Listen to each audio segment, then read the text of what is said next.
So, hello guys.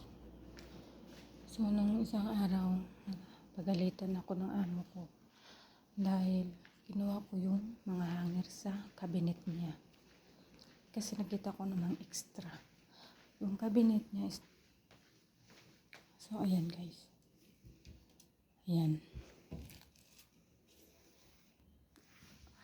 Itong mga hanger na to, kinuha ko to nung isang araw. Wala pa ito. Wala pa yan. Bakante yan. Bakante lahat yan. Kinuha ko yan kasi ginamit ko din sa damit niya. Grabe, sobrang galit na galit siya guys. Kasi kinuha. Pero tingnan nyo yung ginawa. Kahit may hanger. O, tingnan nyo. O. Ayan.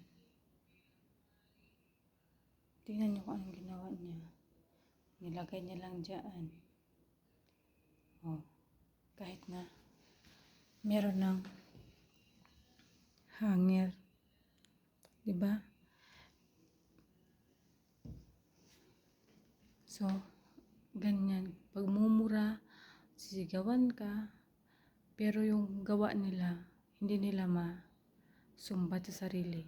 Kasi gusto nila lahat isigaw lang sa katulong. Kahit na yung katulong ginagawa lang yung dapat niyang gawin. Yung mga trabaho na dapat niyang gagawin. At ginagamit lang ng katulong yung utak nila. So, wala tayong magagawa. Ganyan ang buhay natin dito sa ibang bansa. Bye-bye, yun lang.